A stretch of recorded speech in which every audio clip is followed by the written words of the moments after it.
어제는 죄를 깨닫게 하는 성령의 역할, 또 우리는 어떻게 하면 그것을 깨달을 수 있을까? 성령께서 우리에게 죄를 깨달아서 치유하시길 원해요. 잘못된 방향으로 가는 것을 돌려주시길 원해요.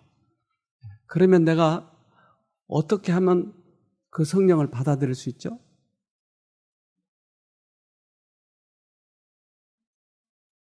네, 양심에 말씀하실 때 반응을 해야 돼요.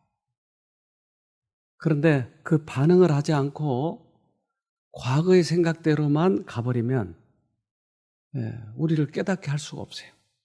그래서 하나님과 우리가 합력이 돼야 영생을 이룰 수가 있어요. 주님께서 구원을 주시지만 내가 할 수 있는 부분은 붙잡아야 돼요. 합력하여 선을 이루느니라. 네. 그래서 성령께서 우리에게 오실 때 성령이 오셔야 모든 부분들이 회복이 돼요. 우리 스스로는 지식적으로 이해하는 것으로만은 안 돼요. 그래서 예수님이 하나님을 보여주러 오셨어요. 그렇죠? 네. 당신의 인간의 옷을 입고 하나님이 오셔서 하나님의 일을 하신 것이 인간이 이해하도록, 쉽게 이해하도록. 예수님이 가셔버렸는데 어떻게 하죠, 그러면? 성령께서 오시는 것이죠. 사도행전 1장 10절에서 11절. 올라가실 때에 제자들이 자세히 하늘을 쳐다보고 있는데 흰 옷 입은 두 사람이 저희 곁에 서서 가로되 갈릴리 사람들아 어찌하여 서서 하늘을 쳐다보느냐. 너희 가운데서 하늘로 올리우신 이 예수는 하늘로 가심을 본 그대로 오시리라 하였느니라. 네. 이제 예수님이 떠나셨어요. 그러면 그분이 오실 거예요. 언제요? 재림하실 때. 그렇죠? 그러니까 가실 때는 예수로 가셨는데 오실 때는 김용군이로 온다고 그러더라고요. 잘못됐어요? 그건 문 아무개로 오는 건 아닌가요? 아니에요? 이씨는 어떠세요? 이만 누구? 참 기가 막힌 일들이 벌어지는 거예요. 그래서 문 아무개가 온다고 기다리는 사람이 여기 입원했어요. 근데 여기 계시는 동안에 그분이 죽었어요. 그래서 혼란이 이런 거예요. 이제 그분들도 성경을 좀 믿거든요. 다는 아니지만 이것도 저것도 짬뽕에서 믿어요. 근데 그분이 이 성경절을 보고 통곡을 했어요. 그래서 예수는 예수로 오시는군요. 재림할 때도 예수군요. 문 아무개인 줄 알았더니 참 이렇게 해서 속여버려요. 그런데 그분이 가신 것이 이익일까요? 손해일까요? 왜요? 이제 제가 옛날에 그 햄릿이라고 하는 그 연극을 본 적이 있어요. 햄릿 아시죠? 예. 근데 그가 그 궁중에서 여러 가지 암투 뭐 이런 것들을 쫙 연극하고 마지막 장면에 이제 아주 유명한 말을 남겼어요. 아시죠? 예. 죽느냐 사느냐 이것이 문제라다. 이것이 이제 모든 연극의 하이라이트예요. 그러니까 갑자기 불이 다 꺼지고 그 주인공만 나와. 그리고 이제 독백을 하는 거예요. 근데 모든 서치라이트가 거기만 비치는 거야. 그러니까 갑자기 조용해지니까 숨소리도 들리더라고요. 근데 그가 이제 독백을 하는데 이제 그 원어 그대로 하더라고요. To be or not to be. It is question. 이렇게. 조용히 얘기하는데 이게 다 들리는 거예요. 그러니까 이 세상에는 너무나 잡다한 일들이 많아. 그러니까 예수에게 모든 것을 집중해서 예수만 보게 만든 것이. 그리고 나서 예수가 떠나시고 나면 이제 각 사람에게 성령이 오셔서 모든 사람에게 임하시는 것이 유익이에요? 해로운 거예요? 유익이에요. 요한복음 16장 7절 그러하나 내가 너희에게 실상을 말하노니 내가 떠나가는 것이 너희에게 유익이라. 내가 떠나가지 아니하며 보혜사가 너희에게로 오시지 아니할 것이요 가면 내가 그를 너희에게로 보내리니. 네. 그래서 세계의 문화의 중심이 유럽에 있었어요. 그때 당시는. 그래서 그 예수님이 그 나라에 오셔서 당신의 모습을 보여주신 거예요. 그건 이제 한쪽에 오셔도 되지만 많은 사람들이 예수를 보아야 되니까. 그래서 예수님이 오셔서 하나님이 이런 분이라고 하는 것을 많이 보여주시고 그리고 떠나시고 나서 성령이 오셔서 그분을 계속 비춰준 것이 그분을. 예수가 오셔서 하나님을 비춰주고 예수님이 떠나고 성령이 예수님을 비춰주고 있는 것이. 그러니까 예수님이 무엇을 보여줘야 될까요? 품성을 보여줘야 되겠죠. 성령은 번쩍번쩍하고 흥분시키고 그런 것이 아니고 그분 예수님을 보여주시는 것이. 사도행전 2장 1절에서 3절 오순절 날이 이미 이름에 저희가 다 같이 한 곳에 모였더니 호련히 하늘로부터 급하고 강한 바람 같은 소리가 있어 저희 앉은 온 집에 가득하며 불의 혀같이 갈라지는 것이 저희에게 보여 각 사람 위에 임하였더니. 네. 그래서 성령이 임하시면 우리 각 사람에게 임하셨다. 네, 각 사람에게 임하면 무엇이 달라진다고요? 성령이 오셨잖아요. 그래서 우리는 성령이 오시면 그 성령을 지난번에 제가 유월절 얘기할 때 두 가지로 비유한다고 그랬어요. 하나는 누룩은 하나는 성령이 오시는 거고 또 하나의 누룩의 비유는 죄의 누룩이 있다고 그랬어요. 그러니까 성령의 누룩이 들어오면 이렇게 얘기합니다. 마태복음 13장 33절 또 비유로 말씀하시되 천국은 마치 여자가 가루 서말 속에 갖다 넣어 전부 부풀게 한 누룩과 같으니라. 그러니까 누룩과 같다고 그랬어요. 누룩. 그러니까 누룩이 우리 안에 들어오면 뭐가 된다고요? 누룩이 우리 안에 들어오면 뭐가 된다고요? 유치원 공부하는 거예요, 지금. 네, 천국은 누룩이 들어오면 천국이 된다. 그래서 이것을 이 예수님이 오실 때, 재림하실 때 오는 천국이 있어요. 그것은 영광의 왕국이에요. 예수님이 오시기 전에 이 땅에 미리 시작되는 천국이 있어요. 은혜의 왕국. 어디에서 시작돼요?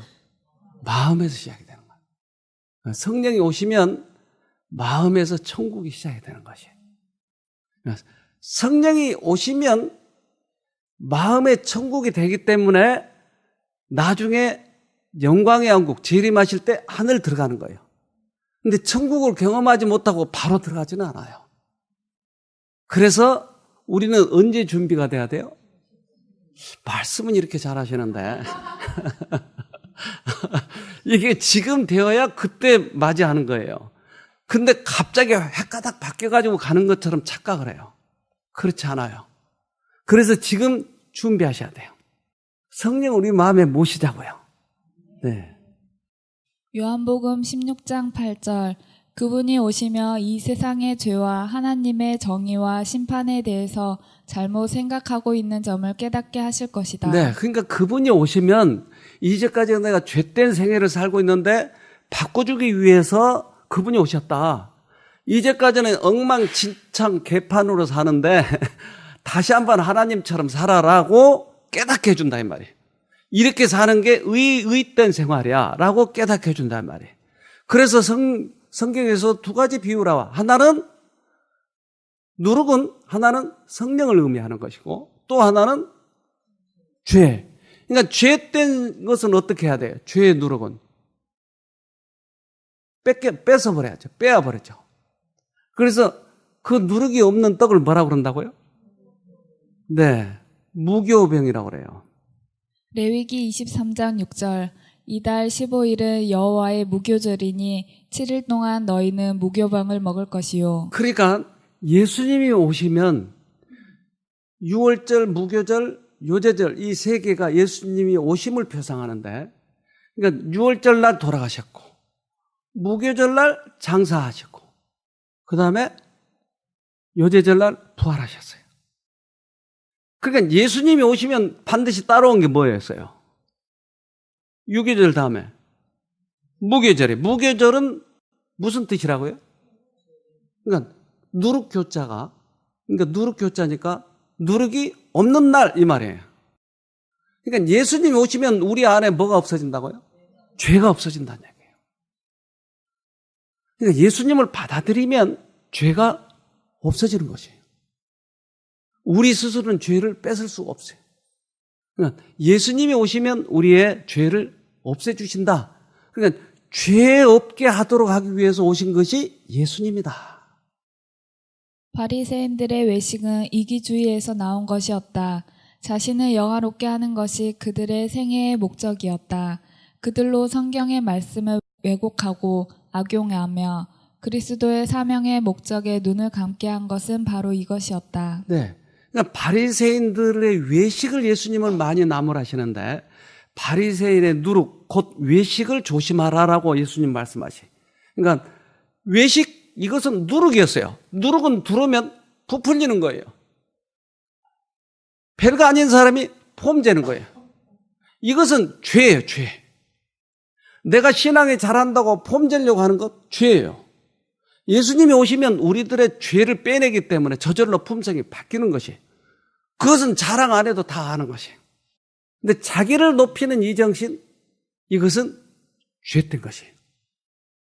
여기에 속으면 예수를 못 만나는 것이에요. 이건 사단 것이기 때문에. 따라서 우리는 이 죄된 것 나에게 있는지를 확인해 봐야 돼요.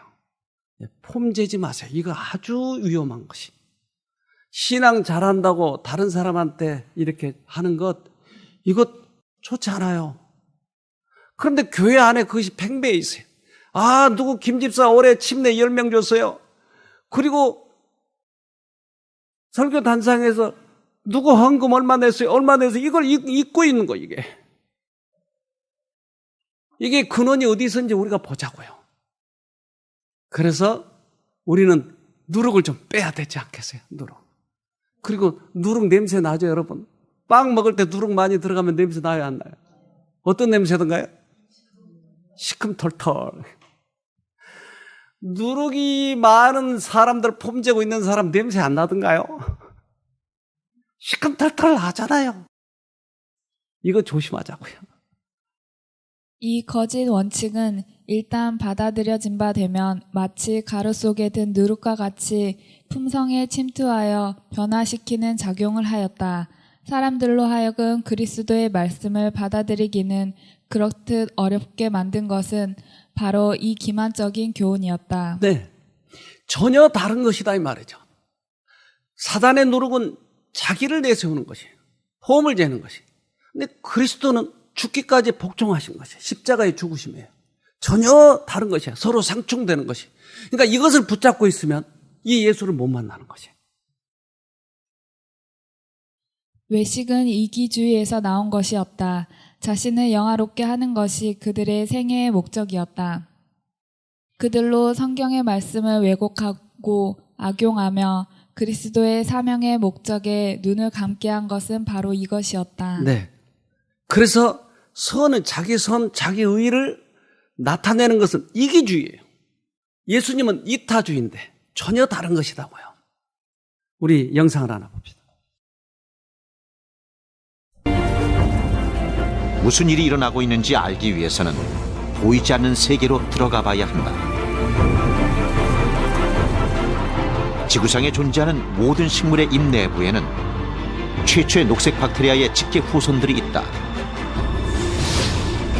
식물의 잎을 1000배로 확대하면 볼 수 있는데 모든 세포를 가득 메운 연녹체라는 것이다.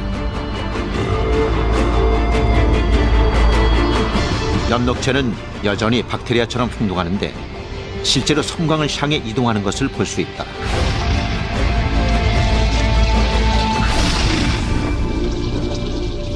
엽록체의 크기는 지름이 0.005mm에 불과한데 그 안에서 광합성이 일어난다.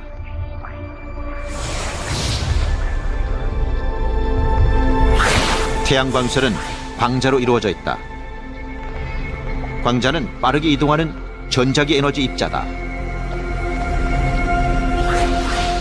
빛이 잎의 표면에 닿으면 광합성 복합체라는 고리가 광자들의 에너지를 붙잡는다.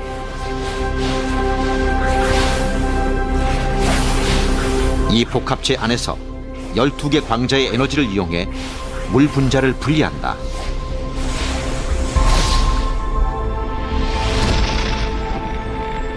물 분자는 수소와 산소 두 원소로 나뉜다.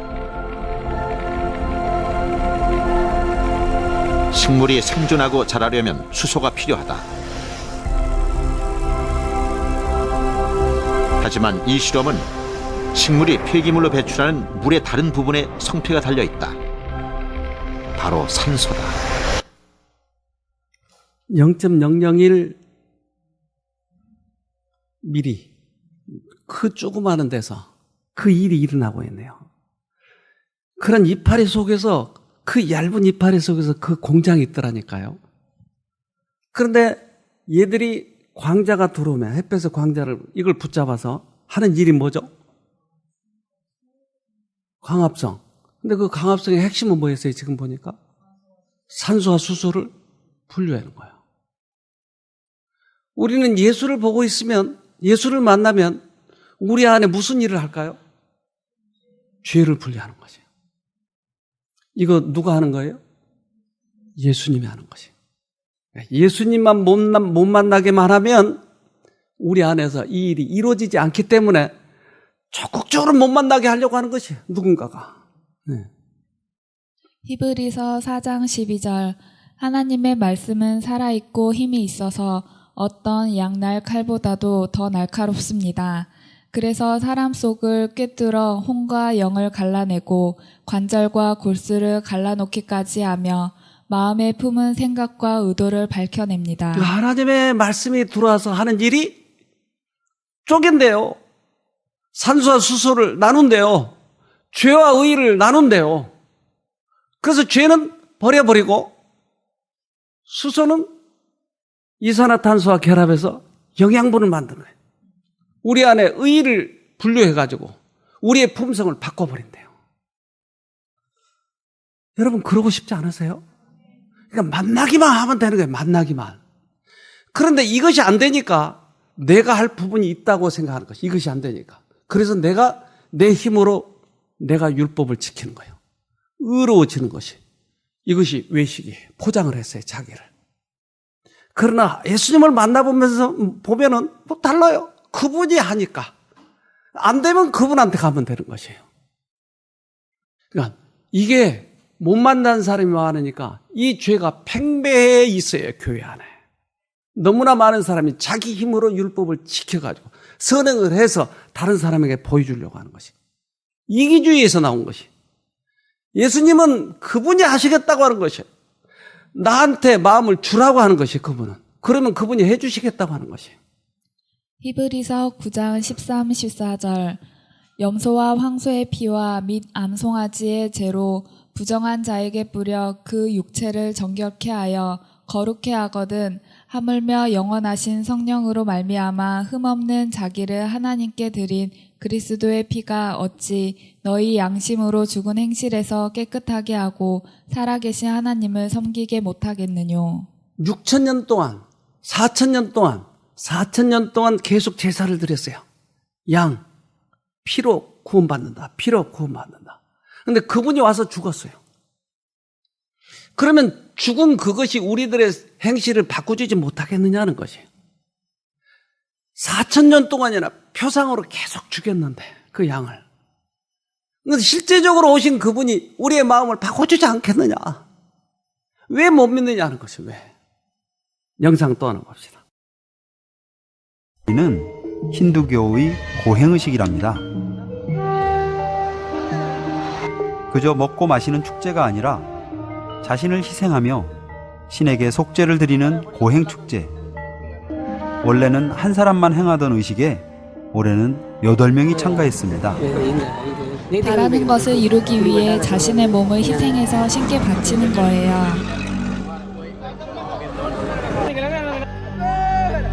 신이시여 자비를 베푸소서.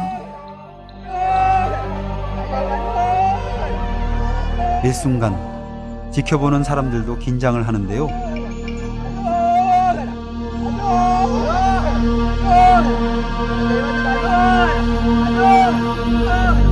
드디어 고행의식이 시작됩니다.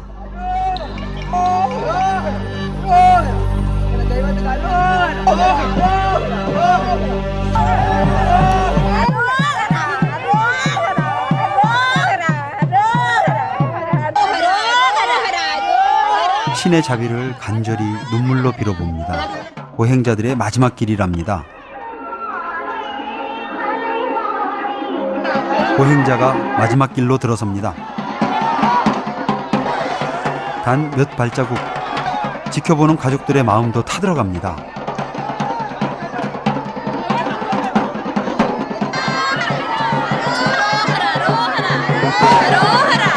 여덟 명의 고행자가 결코 쉽지 않은 고행길을 무사히 마쳤습니다.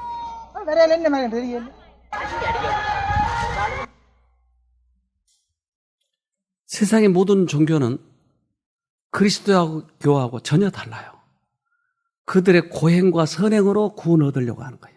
신의 자비를 얻기 위해서 자기를 고행하는 것입니다. 자기를 드리려고 하는 것입니다.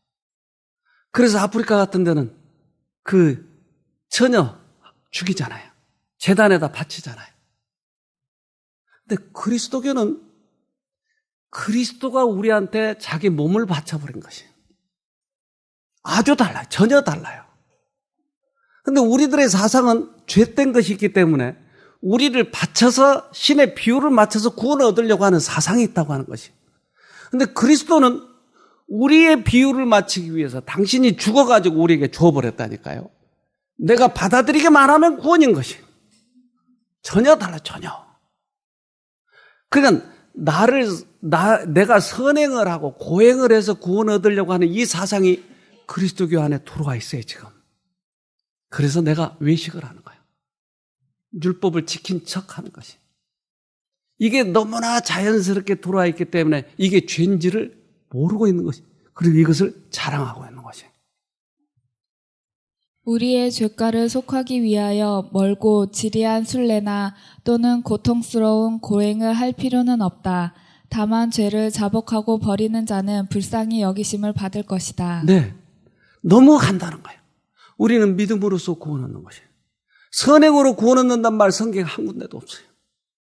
근데 자기 선행에서 구원 얻으려고 하는 게 이 팽배해 있다니까요. 우리 여기서 빠져나와야 돼요. 그래서 성령께서 우리 마음에 오시면 우리를 바꾸나요. 저는 미국에 가서 한 집회를 했는데 이 집회에 가니까 그 여러 군데서 모이신 분들이에요. 근데 이제 한국에서 뭐 이름도 없는 사람이 한 사람이 왔다고 그러니까 처음에는 얼마나 괄시하든지 그래서 그냥 괄시 좀 받다가 좀 힘들더라고요, 그때. 근데 거기 이제 진행하는 한 목사님이 감기가 걸려가지고 더구나. 그런데 한국에서 왔으니까 참석은 해야 되겠고. 그래서 이제 한번 참석을 하셨어요. 근데 이분은 한국에서 상당히 유명한 분이고, 이 평신도의 그 어떤 운동을 상당히 주관하신 분이었어요. 특별히 이제 자연치료 이쪽으로도. 그런데 이분이 아주 미국에서도 유명해요. 그런데 이분이 듣고 조금은 자기 생각하고 다른 거예요. 그러니까 그 다음 날도 나오고 그러더니 강사가 둘이 하기로 했는데 한 분은 성서 전문가고 한 사람은 나예요. 미국에 있는 그분이니까 그분은 나중에 듣기로 하고 하루에 저에게 4시간씩 하라는 거예요. 원래 2시간씩 하기로 했는데. 보름 동안을 계속 붙잡고 집회를 하는 거예요. 그러니까 내가 다 털어놓을 수밖에 없어요. 이제. 나의 사생활, 이런 모든 것. 그랬더니 4일째 되는 날 자기 아들을 부르더라고요. 단상에. 그리고는 이 아들을 교육을 잘 시키기 위해서, 거기에 사막 지역이거든요. LA 그 부근에. 근데 그 아들을 불러가지고 무릎을 꿇고 앉아서 아들에게 비는 거예요. 아들아, 나를 용서해줘. 난 너를 교육 잘 시키기 위해서, 말을 순종시키기 위해서, 내 말에 순종하도록 하기 위해서 어릴 때 사막에다 갖다 놔버린 거예요. 그러면 그 키오테 같은 이런 동물들이 막 울고 이 얘를 잡아먹으려고 하는 거예요. 이 애가 얼마나 겁이 났겠어요. 가서 이제 데리고 오면서 말 들을 거야? 네. 무슨 말이든 다 들을 거야? 네. 이제 자기가 아니에요. 아이는 무조건 죽지 않기 위해서 그런 것이에요. 근데 그 속에 분노가 가득 차 있어요. 아예. 이거를 사고하는 거예요. 내가 너를 옛날 믿음을 알지 못해서 난 오랫동안 하나님의 사업을 하고 나보다 더 이 일을 많이 한 사람 없어. 근데 내가 이제서야 하나님을 다시 만난 거야. 그 아들을 놓고 사고하는 것이. 그 부인을 놓고 사고하는 것이. 그래서 그분이 나를 데리고 다니는 거예요. 이분 얘기를 들어야 된다고. 이 원장님 얘기를, 강의를 들어야 된다고. 그래서 미국에 가서 그분이 나를 저렇게 구경시켜 주더라고요. 이분이 강의를 하는 것이 계속. 그래서 한국에도 자기가 가지고 있는 큰 땅이 있어요. 내 여기 가서 이 사업을 해야 되겠다고 앞으로. 그러니 원장님 같이 좀 해달라고. 네, 그렇게 하겠습니다. 그래서 이분이 미국에서 집을 팔려고 이제 수리를 하는데, 짐을 옮기는데 그 밑에 있다가 이게 떨어져서 돌아가셨어요. 너무나 안타까운 거야. 근데 그분 장례식에 갔어요. 봤더니 아들, 엄마가 저를 맞이하면서 고맙습니다. 그런데 우리 남편이 틀림없이 하늘 갈 것 같은 마음을 가지고 있대요. 그분이 회개를 했어요. 그분이 회개를 했어요. 그분 이름 얘기하면 꽤 많은 분들이 알아요. 그분이 회개를 했어요. 어떻게? 성령께서 그의 마음을 녹여놓으니까. 저는 제가 경험한 것밖에 얘기하지 않았어요. 그분보다 성경 실력이 부족해요. 그분은 신학을 했으니까. 요한복음 12장 40절. 저희 눈을 멀게 하시고 저희 마음을 완고하게 하셨으니 이는 저희로 하여금 눈으로 보고 마음으로 깨닫고 돌이켜 내게 고침을 받지 못하게 하려 함이니라 하였음이더라. 네. 깨달을까봐 못 보게 한다 이 말이에요. 못 보게. 누가? 사단이. 요한복음 12장 43절. 저희는 사람의 영광을 하나님의 영광보다 더 사랑하였더라. 네, 우리들의 마음이 하나님을 못 보고 있다고 하는 것은 내 영광, 세상적인 것을 더 사랑하고 있기 때문에 하나님을 못 보는 것이에요. 따라서 하늘에서 사단이 떨어진 이유는 뭐예요? 자기를 높이려고 하는 정신이었어요. 이사야 14장 13절에서 14절.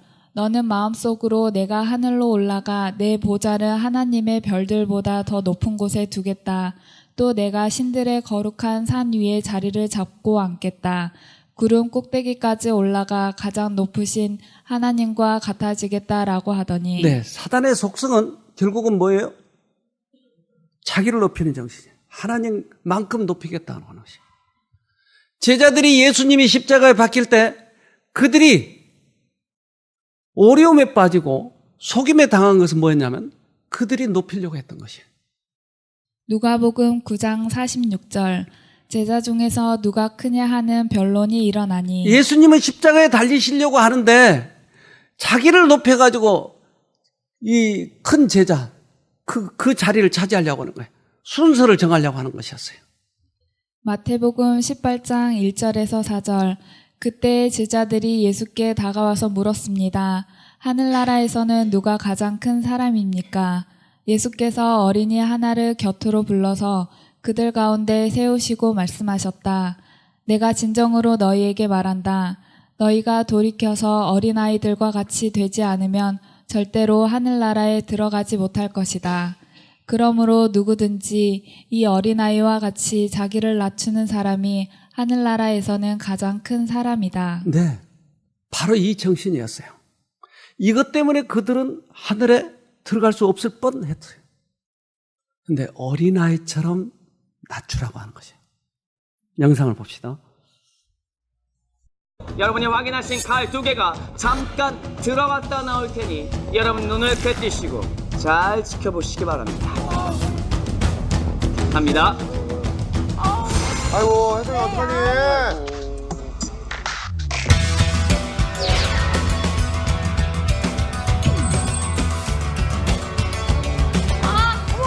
천천히, 살살. 선생님, 괜찮아요? 야! 선생님, 괜찮아요? 야! 두 번째 칼! 아우, 살살요! 아우, 살살요! 아우! 자, 이제 뭐야, 상체와 어떻게 돼? 앞에만 잘라주게!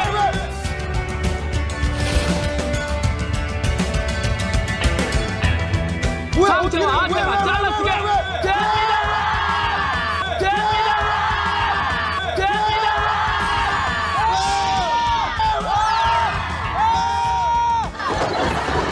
우와! 왜? 자, 이제 여기 있는 모두를 위해서 세상에 둘도 없는 신기한 광경을 보여드릴까 합니다. 상체와 하체가 거꾸로 만나는 오, 그 야, 저거 순간입니다. 어떡하냐? 여러분 상상해 보십시오. 자신의 머리 위에 발바닥이 보이다니요. 자, 허나 죽었는지 살았는지 한번 잘했어. 확인해 보도록 하겠습니다. 자, 한번 확인해 보죠. 가볼까요? 없어. 잘 살아있습니다. 잘 살아있습니다. 자, 그러나 이렇게 잘린 채로 냅두면 AOA 활동을 더 이상 할 수가 없기 때문에 제가 특별히 다시 붙여놓도록 하겠습니다. 자, 여러분 붙이는 과정을 눈을 꿰뜨시고 잘 지켜보시기 바랍니다. 자, 보십시오. 첫 번째 칼을 빼보도록 하겠습니다. 첫 번째 칼. 자, 두 번째 칼. 자, 그리고 채우고 있던 족쇄 역시도 저희가 잘 빼도록 하겠습니다. 자, 잘 봐주십시오.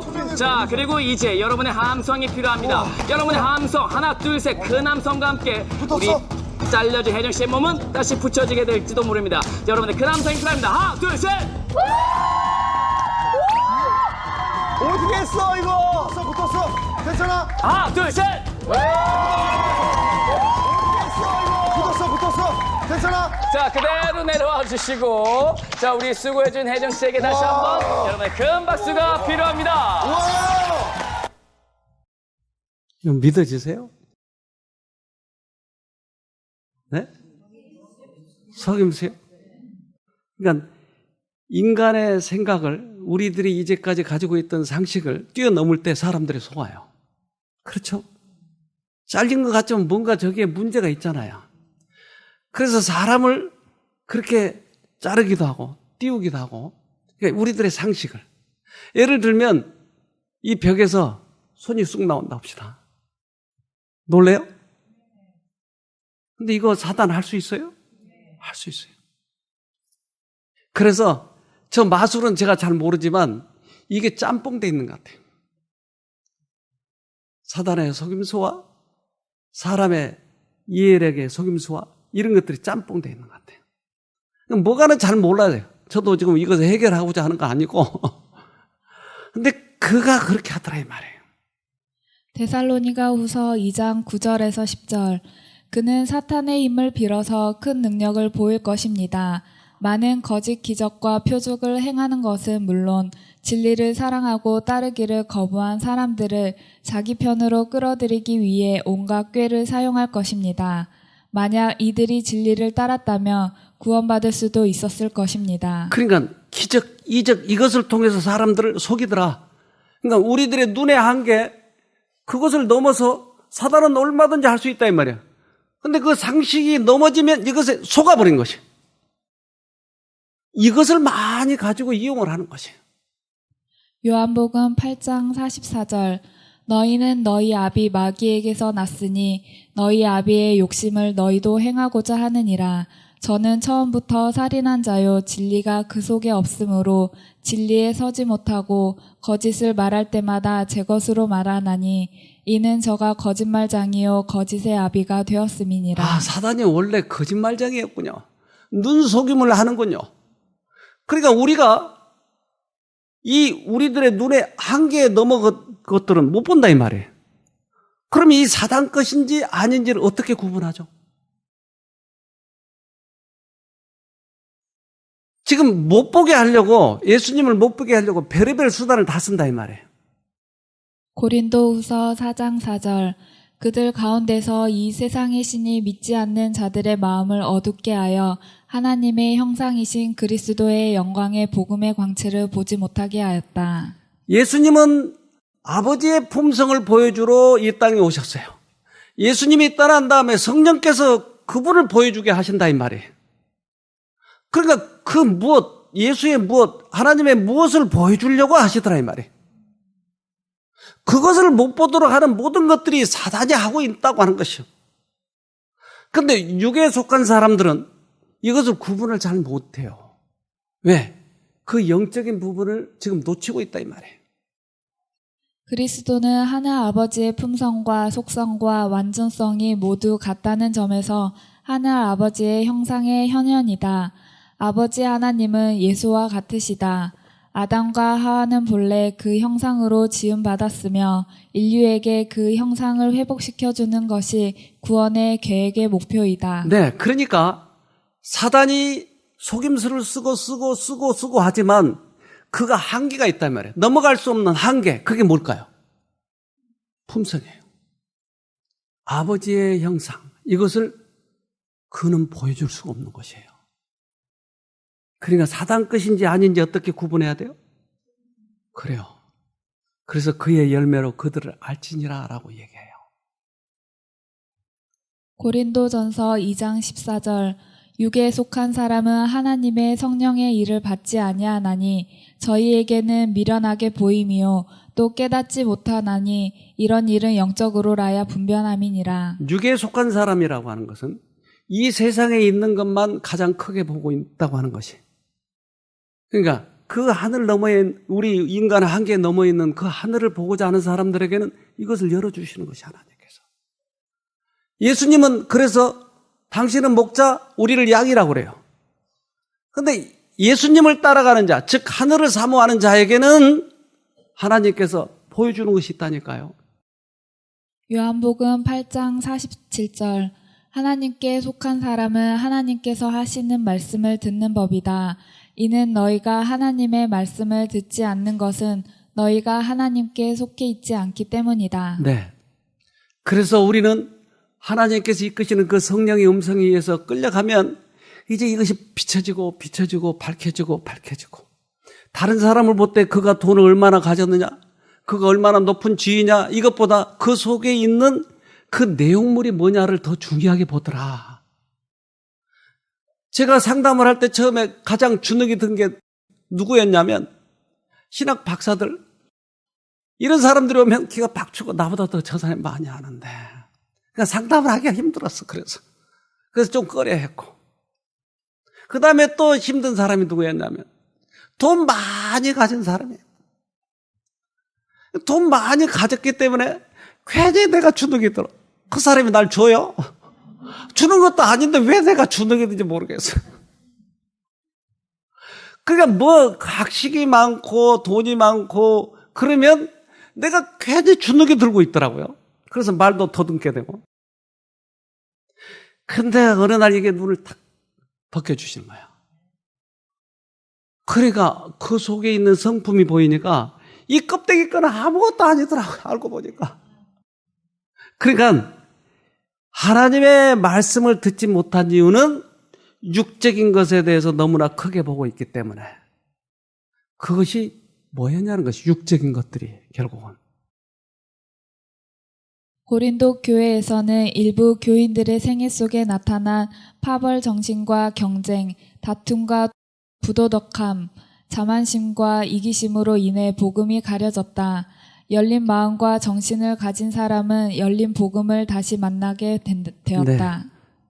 그들은 교인들 속에 파벌정신, 다툼, 부도덕함, 자만과 이기심 이런 것들이 예수를 못 만나게 했다. 우리가 왜 눈이 가려져 있어요? 진리가, 증거가 부족하기 때문에요? 절대 그렇지 않아요. 진리에 대한 증거가 확실해요. 사람들에게도 나타나고 성경에도 수천 년 동안 이것을 증거했다고요. 사람은 증거 부족 때문에 진리를 거절하지 않는다.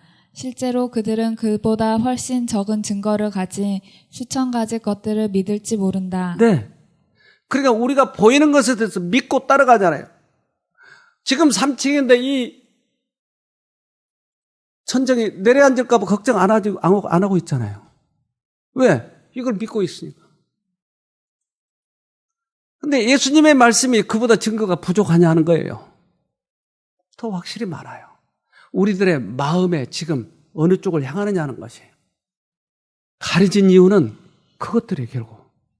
사단이 하는 주된 업무는 사람의 마음을 눈멀게 혹은 어둡게 하는 일이다. 그가 이렇게 하는 방법으로는 사람들이 하나님의 말씀을 연구하지 못하도록 하고 육체와 영혼의 과도한 사용으로 정신력을 교란시키며 이생의 사물에 온통 마음을 뺏기도록 하고 자만심과 자기를 높이는 정신에 호소하는 것이 없다. 사단은 얼마든지 아까 기적을 일으킨다고 그랬죠? 몸을 잘라버린다니까요. 그리고 다시 붙여놔도. 너무나 웃기는 일이 이게 참. 아까 아무래도 저도 그걸 어떻게든지 밝혀보려고 발을 구부리고 있나? 하지만 몸을 어떻게 하고 있나? 속에서 이렇게 하고 있나? 이런 별의별 생각을 해봤는데 도저히 그 용납이 안 돼. 그 좁은 공간에서 할 수가 없더라고요. 그때 어떻게 하는지. 그래서 아마 짬뽕 돼 있나 보다. 왜? 사단은 그걸 도와주니까. 여기 하나, 그것 또 하나 볼까요? 주목. 내가 나사렛 예수 그리스도의 이름으로 오라. 병과 저주를 가지고 귀신아 떠나. 간다. 가. 예수 그리스도의 이름으로 떠나.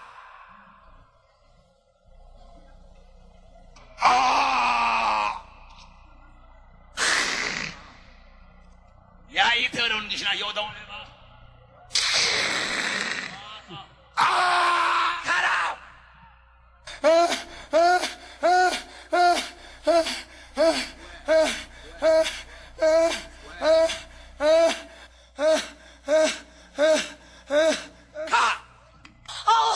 잘못했어요. 왜 들어왔어? 몰라. 왜?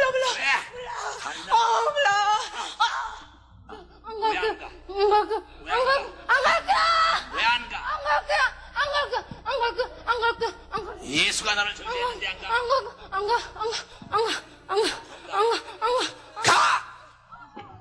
두 손을 들고 방언을 울려라. 와르크라바산다라바바디야. 와르바산다라바바디야. 병든 자 제자리 일어나. 빨리 제자리 병든 자 일어나. 지금 하나님께서 역사하신다. 빨리 병든 자 일어나라. 병든 자들 일어나. 여기 오면 안 되고 제자리에서 뛰어.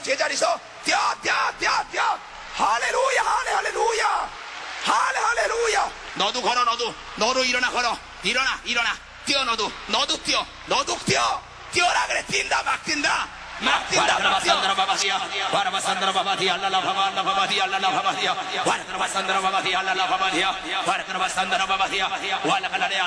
박수를 치며 큰 소리로 외치며 기도하라.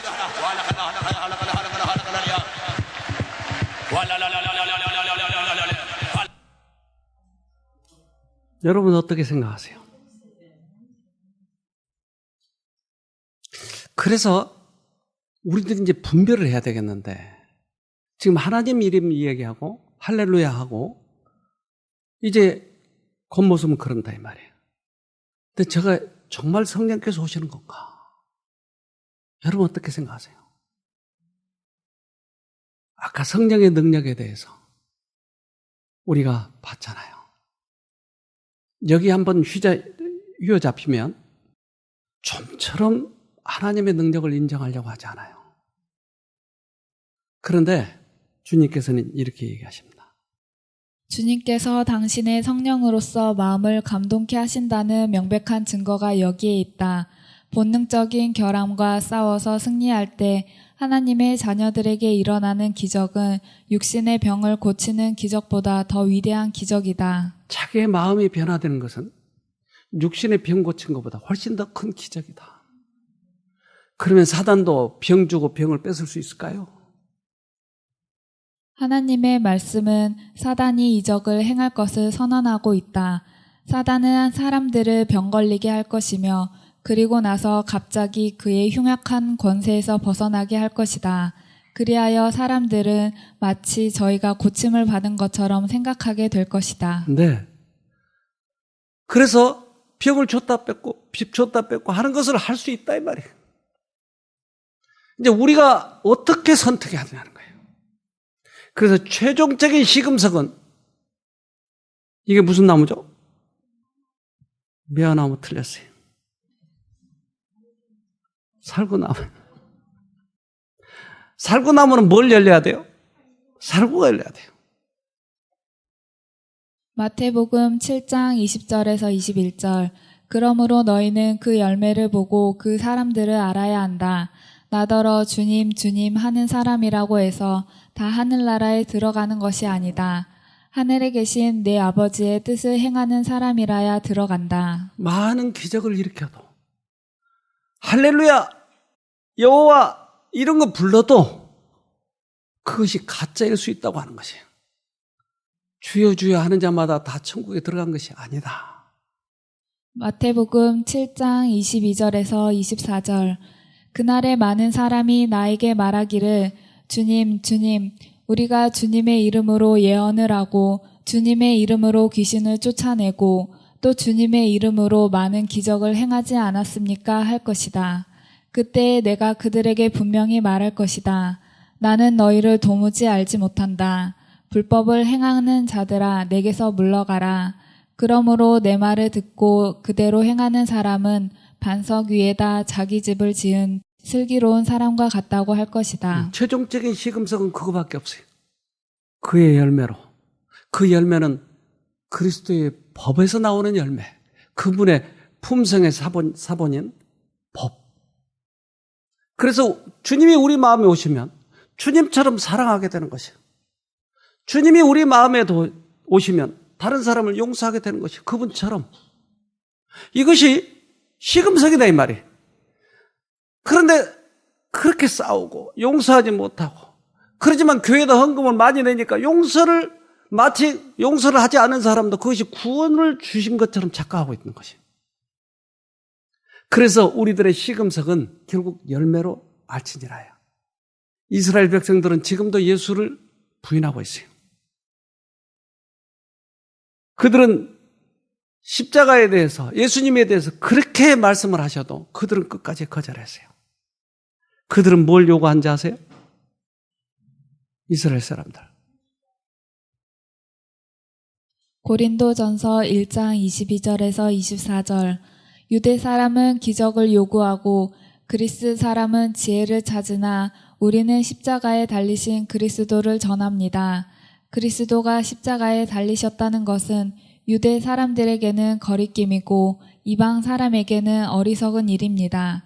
그러나 부르심을 받은 사람에게는 유대 사람에게나 그리스 사람에게나 이 그리스도는 하나님의 능력이요 하나님의 지혜입니다. 네, 유대 사람은 기적을 요구했어요. 그렇기 때문에 몽땅 넘어가 버렸어요.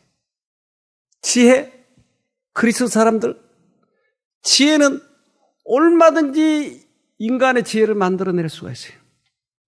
네, 최고의 지혜는 예수님이 우리 죄 때문에 돌아가셨다고 하는 것이에요. 오랫동안 이러한 신앙을 가지셨던 한 분이 여기 오셨어요. 그분은 계속 수혈을 하셔야 돼요. 왜? 혈소판이 없어져 버려요. 그래서 수혈을 한번 하면 열흘 못 가요. 근데 여기 한국에 왔으니까 이제 또 수혈을 하러 가야 되는데 괜찮은 거예요. 어지럽지도 않고. 그래서 그분이 이제 암 때문에 오신 거죠. 결국 암이 그렇게 하니까. 근데 이분이 여기 와서 이러한 강의를 들으면서 깨닫기 시작해요. 이분은 몇 대째 교인이래요. 그런데 그 몇 대째 교인인데 그분이 여기 와서 깨닫기 시작해요. 한번 들어봅시다. 그렇구나. 근데 여기 와서 이제 말씀이 너무 좋은 거예요. 사실 저도 장로교의 모태신앙이에요. 3대째 제가 이제 있는 신앙인데, 나 나름대로 이제 기도도 하고 이렇게 이제 암으로 아팠을 때 이제 기도도 해요. 그런데 여기 와보니까 내가 진짜 조건적인 하나님을 믿었더라고요. 그동안에. 그저 그냥 내가 기도를 조금 등한시한다.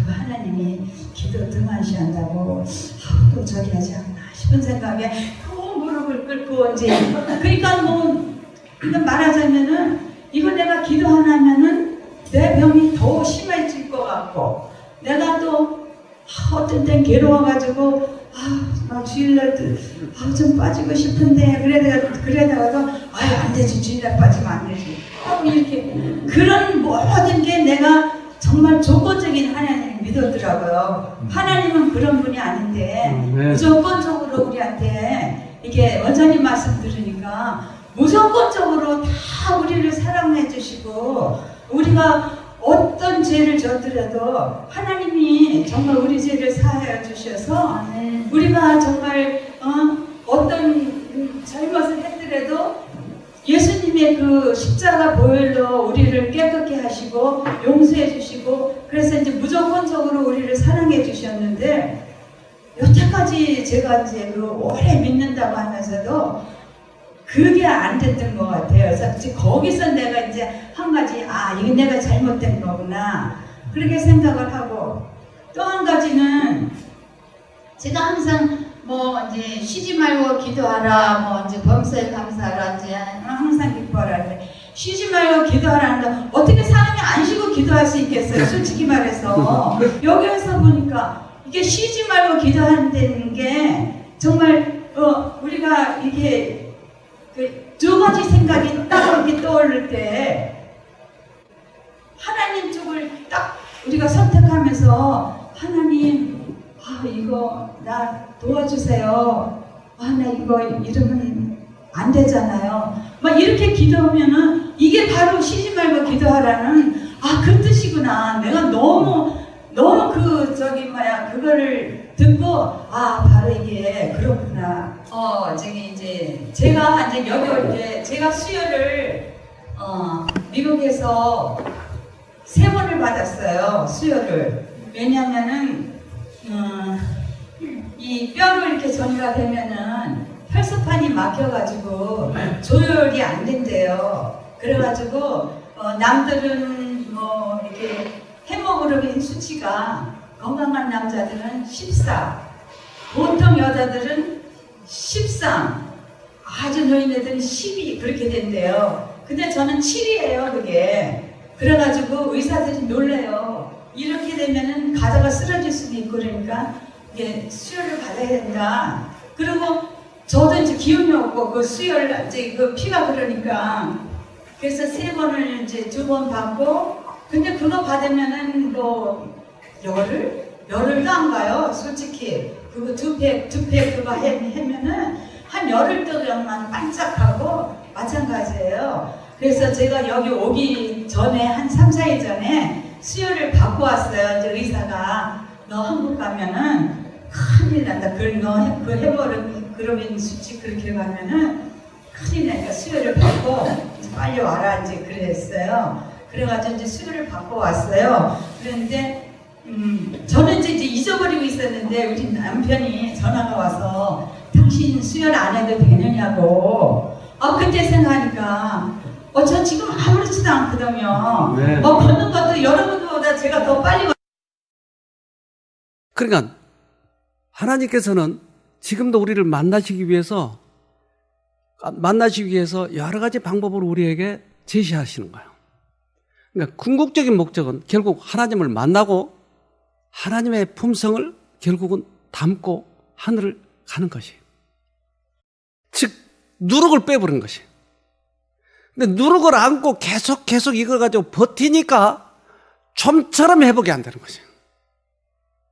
누룩 버려야 돼요.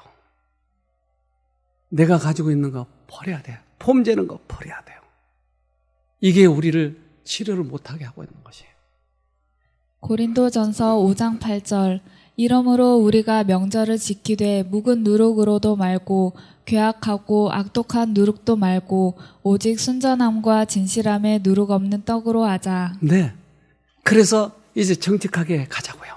그러면 주님께서 우리를 하늘 길까지 데려가지가 않겠어요? 그러니까 이것만 빼면 될 텐데 왜 이게 잘 안 빠지느냐 하는 거예요. 사단이 악착같이 붙어가지고 예수님 못 만나려고 하는 것이요. 그래서 이거 빼버리세요, 오늘. 그리고 꼭 승리하기를 바랍니다. 네, 기도합시다. 하늘에 계신 아버지, 그동안 만나게 되지 못한 이유를 몰랐었지만 말씀 속에 해답을 주셔서 감사합니다. 그동안 주님께서 비춰주시는 빛보다 세상의 빛을 더 사랑하고 말았습니다. 그래서 이제 순수하게 어린아이처럼 당신을 다시 보려고 합니다. 그러면 이 땅에서도 회복이 되지만 하늘까지 갈 수 있지 않습니까? 이번 기회가 꼭 그러한 기회가 되도록 도와주시옵소서. 과거에 실패한 사람과 성공한 사람들의 예를 들어서 성경에 수없이 많이 써놨지 않습니까? 이제 우리도 구원받은 선배들처럼 어린아이처럼 단순하게 주님을 믿고 승리하도록 도와주시옵소서. 우리를 죄에서 구원하신 예수님 이름으로 기도합니다. 아멘.